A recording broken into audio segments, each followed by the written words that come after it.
Hello and welcome to the Wake Up Call podcast. Today we are speaking with Dr. Tom DiLorenzo about antitrust law and monopoly.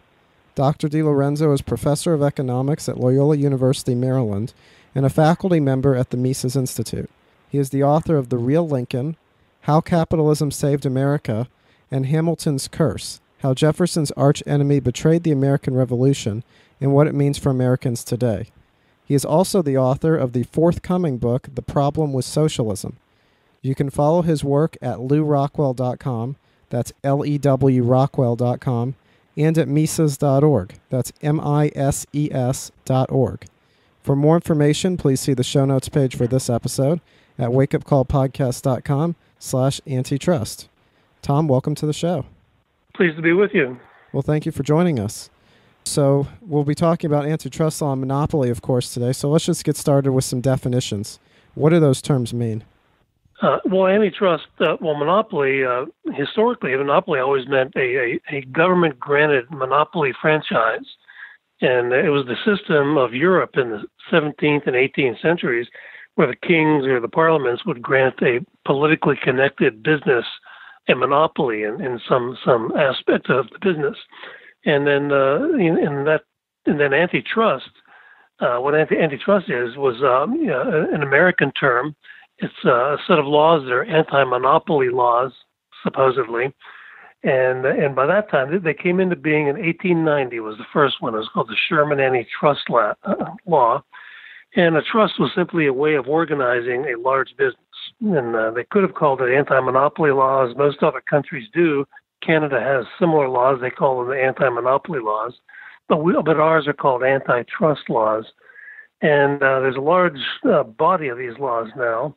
And a lot of my research and writing over the years is about how misguided and counterproductive the antitrust laws are, because they tend, in general, to reduce competition rather than enhance competition, which is what they're supposed to do.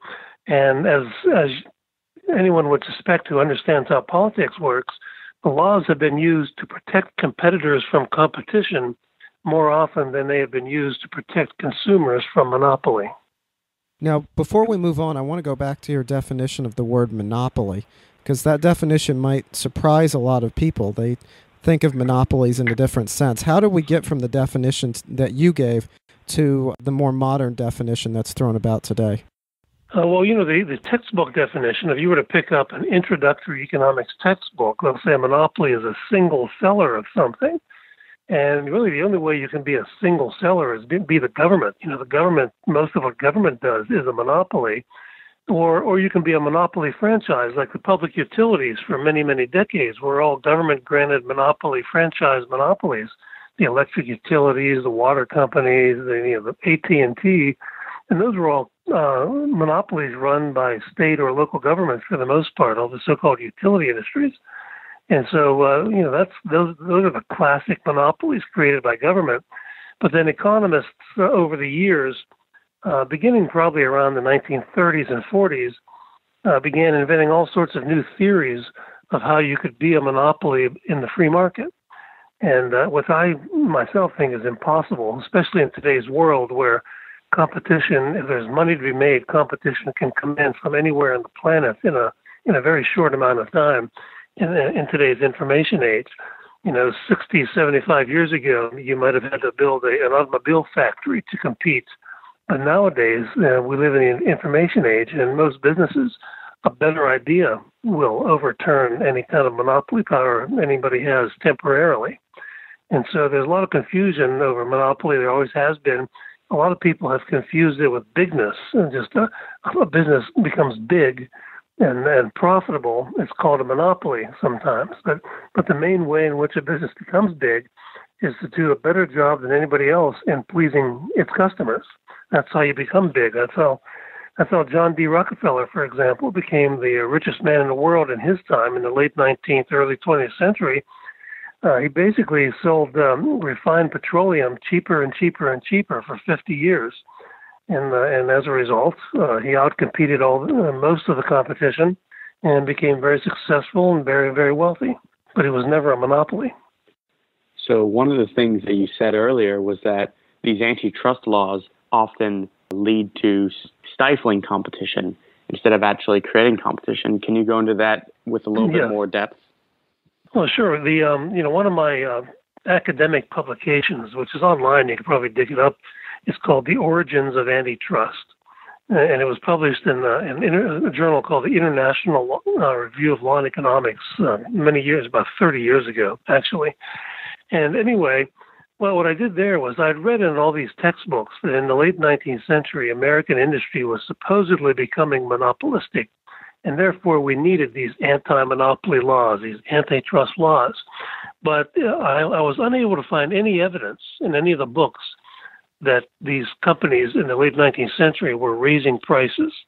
I looked and looked. I had a research assistant. I got every single book in the library at George Mason University where I was teaching at the time, and there was not one statistic on this.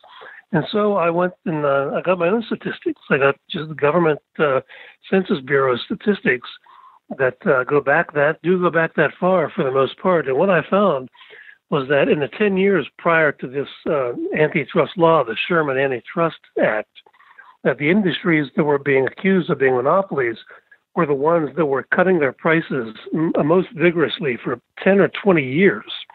And they were also expanding output, creating new products, innovating. These were by far the most innovative, the most competitive industries, pleasing the customers the best, better than anybody else. And these are the ones that were targeted by Congress for control and regulation and even punishment for being successful.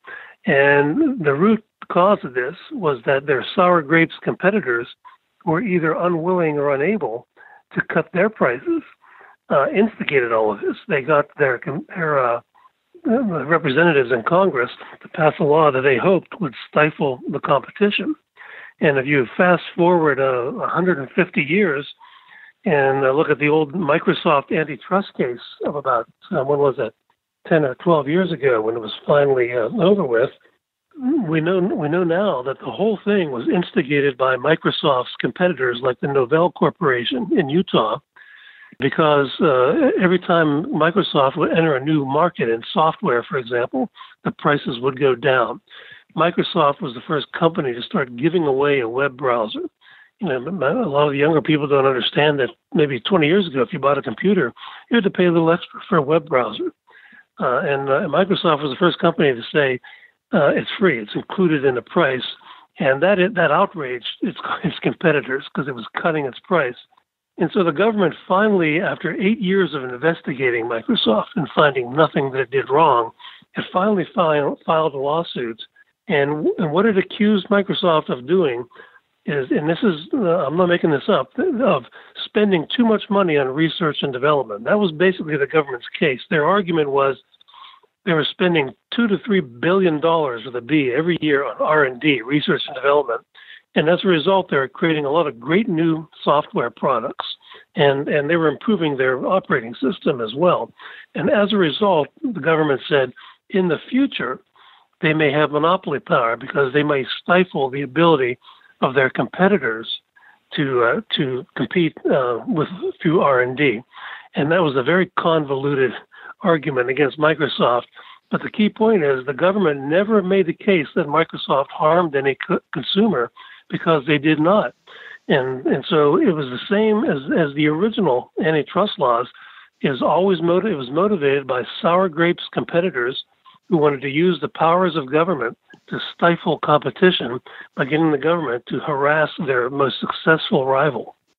Yeah, wasn't it the case with that MicrosoftNovell situation where Orrin Hatch, then a senator from Utah, still a senator from Utah, in fact, wanted to score some political points, and with Novell being a Utah-based company, there were contributions and kickbacks handed out, so he pursued that antitrust case on behalf of Novell, his home state company.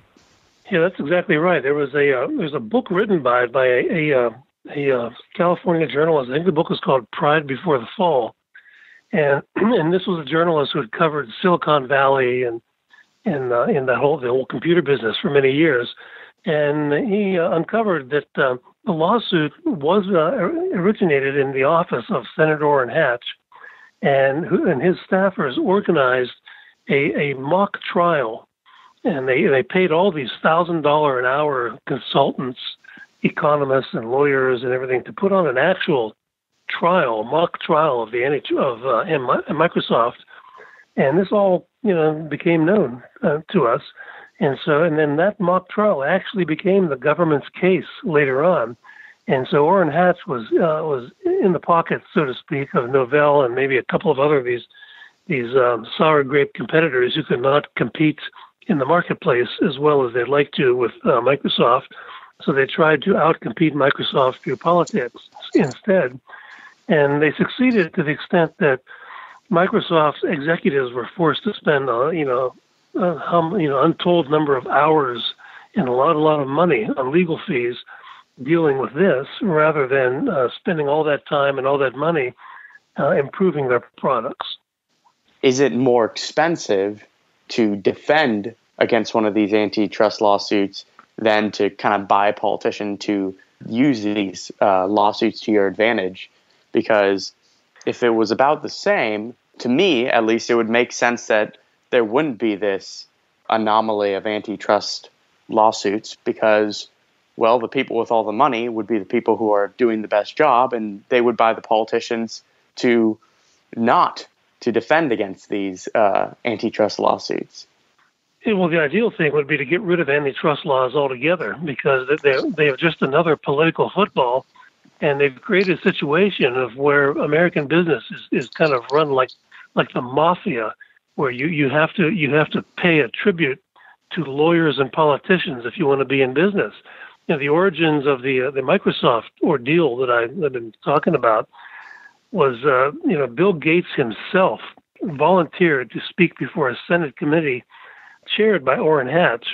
This was years before his company was sued by the government, and he naively thought that he could go in there and explain to them how this whole business works and that why he's doing nothing wrong.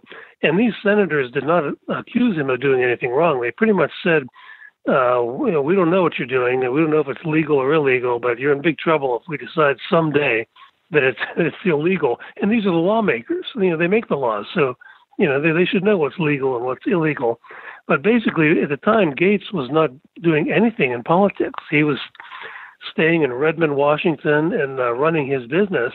And what these politicians were saying is, this is not how things work in America. You got to pay us if you want to become rich in business. You got to give us a tribute, and he did. And he started up a lobbying office, and he started giving millions of dollars to Democrats and Republicans in Washington.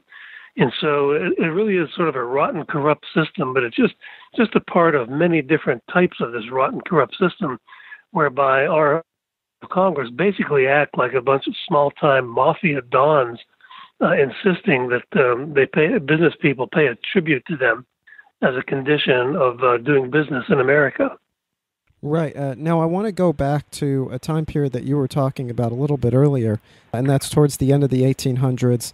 Some people refer to it as the Gilded Age, the age of the robber barons, but a lot of people have identified that as a golden age of antitrust.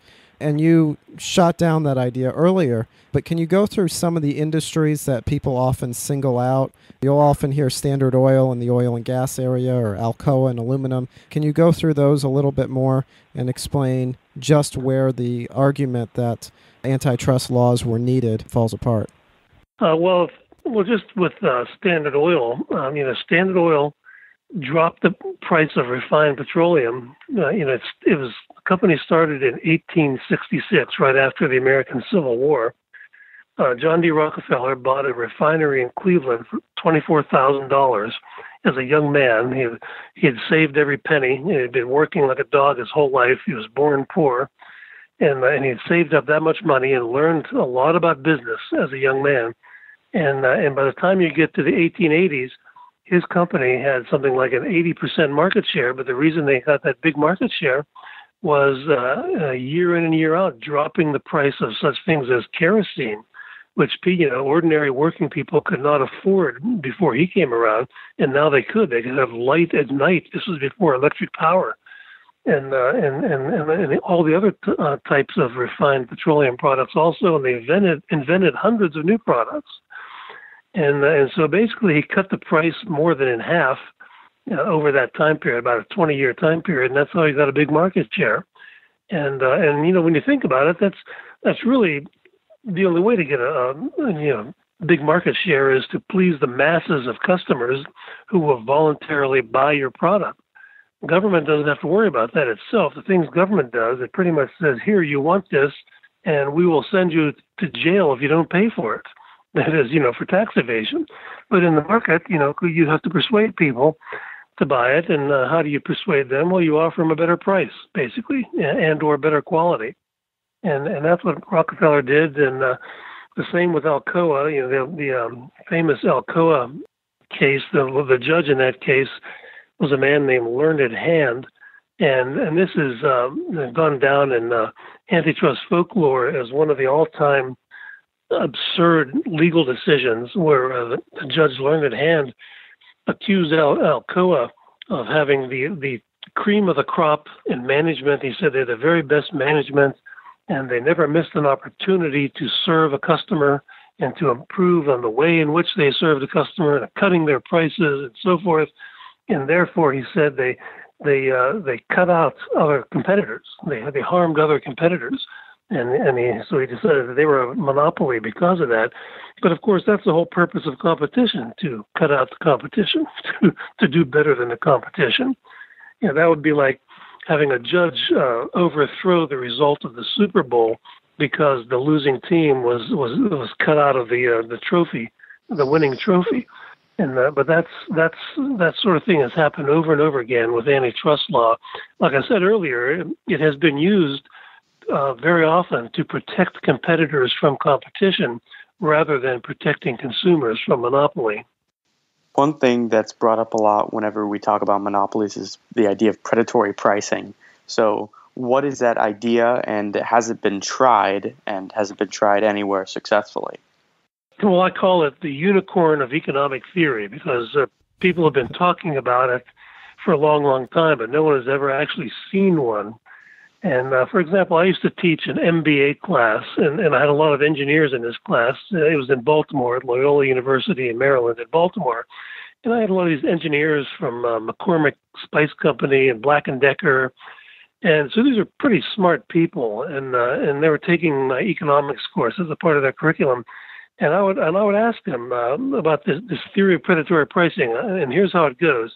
And I would say to the Black & Decker engineers, what would your boss say if you went back to work on Monday? This was a Saturday class, and you told them, I learned about this predatory pricing theory in class on Saturday in the MBA program, which you are paying for, Mr. Employer, by the way.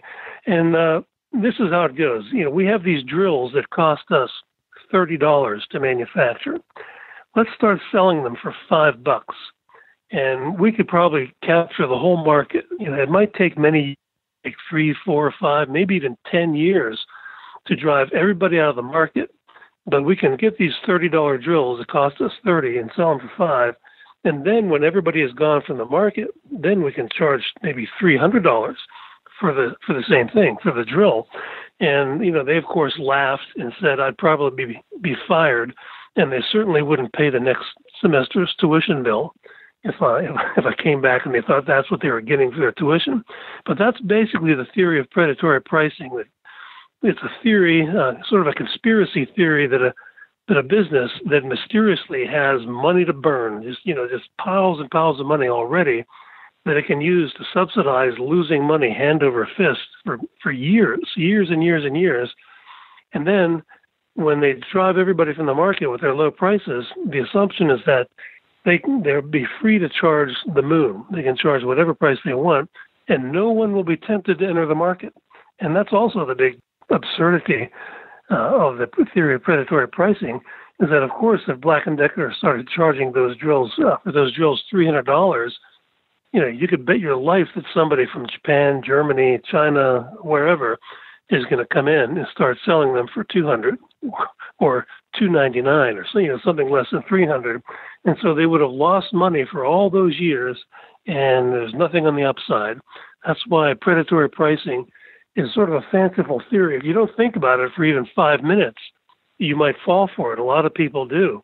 Oh, yeah, low prices. But whenever you see these companies cutting prices like this, it's just old-fashioned competition, and it's always good for consumers.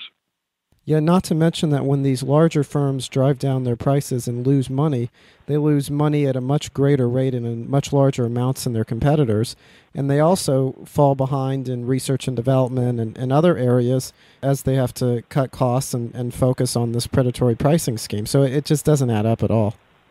No, it was very irrational, and a lot of people claim that John D. Rockefeller practiced predatory pricing because he did drop his prices for decades. But that fact alone tells you that it would be absurd to think that that's what he was up to. He's losing money for 40 years in hopes of making a killing someday. This is at a time of period of history where what the average adult male in America lived to age 50 or something like that, and shortly after the Civil War. And so one of the things that would be very foolish. And one thing that no one ever said about John D. Rockefeller was that he was a fool when it came to making money. Yeah. So with predatory pricing, on the front end, you have significant lowering of prices. On the back end, you have significant raising of prices. But then if you keep your prices the same, you have price fixing and collusion charges. What is price fixing and collusion, and how ridiculous are charges like that? Well, yeah, that's one of the things I've written, and I'm not the only one who said this. The antitrust laws have created a situation where if you cut your price, you could be accused of predatory pricing and dragged into court. If you raise your price too much, you could be accused of being a monopoly. And then if you keep the price the same, you could be accused of colluding with your competitors to keep the price the same. But I guess anybody who studies economics knows that these sorts of collusion or cartel agreements, they do exist at times. Businesses do attempt to fix their prices, but they always fall apart through cheating. There's always an incentive for one of the colluders, if you will, to cheat with secret price cuts, for example. And then once one person cheats, everyone else is going to cheat because the cheating is good because there won't be any more money to be made by cheating. Even OPEC, mighty OPEC, the Organization of Petroleum and Exporting Countries, and this was a cartel of governments, not of companies. And they started up in 1960, and they finally became effective in the early 70s with the Arab oil embargo, as it was called. But really, by 1980, they were done.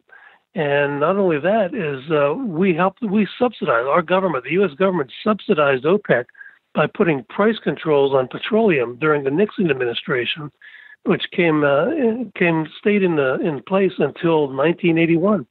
And so as a result, with price controls, we held down the price of domestic oil, which took a lot of the profit out of producing oil here at home in the United States. And as a result, we were forced to import even more oil from OPEC during the 1970s. And so had we not done that, had we deregulated the price of oil in 1973, OPEC would have imploded much sooner. They would have only lasted a couple years as far as being an effective monopoly force. And so what we tend to see in history is companies do try from time to time to collude and fix prices, but cheating very quickly spoils it for them. But then they turn to government. They turn to government and they figure out that, well, if we can bribe the state legislature or the city council or the Congress or whoever can be bribed to give us a monopoly franchise, well, that's the way to go. And for example, the Civil Aeronautics Board basically enforced a cartel for the airline industries from the 1930s until the late 1970s. And it was illegal to cut prices all during that time. There were more airlines in existence in America in the 1920s than there were in the 1970s because of regulation. And economists call it the capture theory of regulation. I think the late George Stigler, a University of Chicago economist, coined that phrase, where he claimed that these regulatory agencies were captured by the industries they're supposed to be regulating. But in a lot of cases, they weren't really captured. They were created by the industries in the first place. Antitrust laws have also been used in respect to mergers and acquisitions. So how have they been used over time for that purpose, and how have they been used recently? Well, they're not used to to eliminate mergers nearly as much as they were 30 or 40 years ago because of some of the obvious bad effects of regulating mergers in that way. One of the things we learned in economics, throughout the really beginning in the 1960s, 70s, and through the 80s, there was a lot of research that showed that more often than not, what mergers do is an attempt to create economies of scale and lower prices through some sort of synergy between merged companies. It doesn't always work because, of course, no business person is omniscient and can perfectly predict what's going to happen. But for the most part, mergers create some sort of synergy or economies of scale, and it makes the two merged companies more competitive. And if it doesn't work, it doesn't work. We don't live in a world of perfect information, and so that's not really a critique of mergers that say that they don't work. And so when the government was heavy into trust busting, as it was called in the 1950s and 60s, what it was doing for the most part was harming consumers by depriving them of the lower cost, lower prices that these mergers would have created.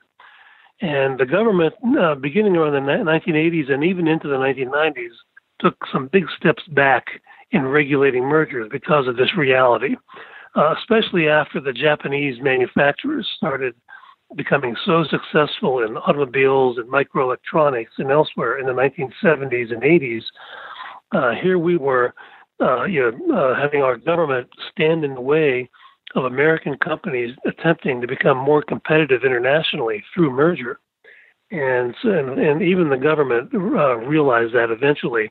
In fact, I can recall that the Federal Trade Commission was so out of control near the end of the Carter administration that the Congress, which was controlled by the Democrats at the time, defunded the Federal Trade Commission as a way of telling them, behave yourself. You're out of control regulating and stopping all these mergers while the international competition is blowing away too many American companies, in the international marketplace. So we made some progress, but since antitrust still exists, we still have the old game being played of every time there's a merger that is proposed that looks like the two merged companies will become more successful, more efficient, lower price, the competitors will hire lawyers and file a lawsuit, or the government will step in and prohibit the merger because for the same reason that governments don't just do these things out of the blue. There's always some sort of political motive behind this, and the political motive is usually the competitors of those two merged companies don't like it.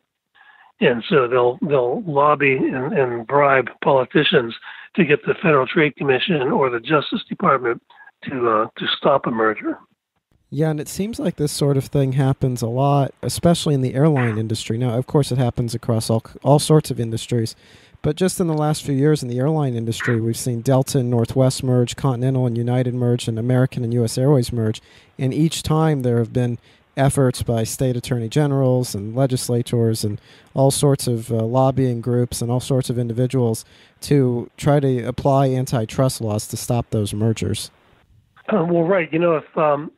If you look into this, if you pay attention to what's going on and see who's complaining, it's usually the customers are not complaining. Before a merger even happens, you don't have customers complaining, saying, "Hey, I've studied antitrust law and economics.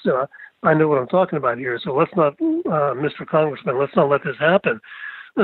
People are pretty much oblivious to this. If anybody is complaining about it, it's the competitors. And so the way to look at it is as follows. If a merger really was anti-competitive, meaning it leads to monopoly power, well, what does that mean? That means they're going to be able to raise prices if they become, have monopoly power. Well, if that's the case, then the competitors ought to be all for it, shouldn't they? If there are other competitors out there looking at these two companies that are going to merge, and by merging these are going to raise their prices, well, they should be happy about it because then they can raise their prices too, make more money. But the reality is what these competitors fear is that the two companies who merge will become more competitive and have lower prices. That's why they want to stop them. You got to put an end to that. And that's usually what is happening when you see these airline mergers being turned down. Because if you read about it, a lot of times it seems ridiculous. You'll see like one, maybe not so much with the airlines, but you see one company with 2% market share and another company has 3% market share, and the government will say, "Oh, we're going to stop this. We can't allow one big company to have 5% of the market." And but that's some of the extreme cases of antitrust that we've had throughout our history. Yeah, can you cite some specific examples of those extremely ridiculous cases of antitrust laws being used? Well, there are a lot of examples. I've written about them in one of my books called How Capitalism Saved America. I have a whole chapter on antitrust. If any of your listeners are interested in this, a really great book on it is called Antitrust and Monopoly by Dominic Armentano. If any of your listeners are interested in the history of antitrust laws. Even like the American tobacco case, back in the 20th century, the mid 20th century, was a sort of a classic example of declining prices for cigarettes, and American tobacco was sued by the government and dragged into court for many, many years. In fact, what Dominic Armentano does in his book is it was published in the early 80s, but he looked at that time at the 55 or so of the most famous or most researched federal antitrust cases in history, beginning at the turn of the 20th century. And he found that in every single one of them, without exception, the company or companies being sued by the government were dropping their prices, increasing their production or output, or inventing new products. Every single one, without exception. And so that's why the subtitle of his book is Anatomy of Policy Failure. And I would argue it's a policy success, because the purpose of the policy, in my view, always was to stifle competition so that the politicians can curry favor with politically connected businesses. So to them, it's been a success. But to the consumer, it's been a gross failure all these years. Right. Now, I want to go back to something you briefly mentioned in one of your previous answers, and that was the use of antitrust laws in the 1950s and 60s and the trust busting in that era, and how that was greater than what we see today. What was the time period with the most trust busting in U.S. history? Because it seems like most people associate trust busting with Teddy Roosevelt and maybe to a lesser degree William Howard Taft in the early 1900s. Teddy Roosevelt had a couple of high-profile cases, and the media loved Teddy Roosevelt. As my friend Tom Wood says, they loved his big teeth, and so they seemed to like him a lot. So they blew out of proportion everything he did. But I think it was really getting started. Some of the very first antitrust cases were really getting started during Teddy Roosevelt's era, and he was the one who prosecuted James J. Hill's Northern Trust Company, for example. And James J. Hill was the free market entrepreneur who built a transcontinental railroad called the Great Northern. It was the only transcontinental railroad that was built without any government subsidies, not even land grants, like all the rest of the government-subsidized railroads. And it was the most efficiently built and most competitive transcontinental railroad in America during its time. And so he was an enemy of the government. He showed up the government. He outcompeted the government-sponsored transcontinental railroads, and they finally got him. And he was a free trader. He refused to participate in attempts to form cartels, which some of his competitors wanted him to do. He wanted lower and lower tariffs on imports because he was engaged in transporting goods to the West Coast so they could be sent to China and elsewhere. And so he was the government's enemy. He was a free trader and a free market entrepreneur. And they finally sued him. It was the very first big federal antitrust cases in the early 20th century that Teddy Roosevelt was involved in. And so, and that was a bad thing too, because he was a good businessman who did a good job serving customers, cutting prices, and so forth. But I think the 1950s and 60s was the heyday of trust busting in terms of just the sheer volume of court cases, and there were so many of them that General Motors throughout the 1950s and 60s gave top management the instruction that, and this is when the big three controlled the automobile market. There were no Japanese cars in the 1950s that they competed with, but they gave their top management instructions never to make sure they never got more than a 40% market share, because they thought if they did, they would be sued by the government for violating the antitrust laws. And that meant don't make the cars of too good a quality and don't drop the price too much, or else if you get too big a market share, we'll probably be sued and we'll end up in court for years and years and years. And that eventually happened to companies like IBM. They were sued in 1968 for allegedly violating the federal antitrust laws. And they were in litigation until 1983, when the judge died and the government simply said, okay, we give up. But in the meantime, IBM had been eclipsed by companies like Apple and Microsoft and in a dozen or so other startups in that era, and was nothing at all like a monopoly. And so they spent all that time from 1968 to 1983 dealing with lawyers and regulators and under the shadow of being a criminal enterprise, breaking the antitrust laws, when the free market toppled them. I can remember when IBM was losing $400 million a day because of the competition from Microsoft and other companies in the early days of Microsoft. What are some of the ways that you think that antitrust laws can be removed? Because there is this very pervasive idea in society that, without these antitrust laws, we would go to an era where there'd be like only one company for every single product. Yeah, well, that's never been true. I mean, if that's possible, why don't we see it? Why didn't we see? We never saw it before we had antitrust laws, and we've made progress. Because of all of the research economists have done. Not all economists, mostly the Chicago school economists and the Austrian school economists, showing the actual effects of antitrust. Governments have taken big steps back. And also because of globalization has become so intense, global competition, and in the information age that we live in, that even the politicians understand that they're killing the goose that lays the golden egg that they would like to tax by hamstringing their own corporations with antitrust laws and keeping them from competing. And so it is not nearly as pervasive as it was in the 50s and 60s. And I think economic education has played an important role there in convincing at least some politicians to take a step back and not do it, but not totally, of course. I think that antitrust laws are inherently incompatible with competition. In fact, one of my scholarly journal articles that was published in a journal called Economic Inquiry many years ago, a co-author and I surveyed the opinions of the economics profession. At the time, the first antitrust law was passed, the Sherman Act of 1890, and we found that there was almost unanimous opinion in opposition to any kind of antitrust law, period.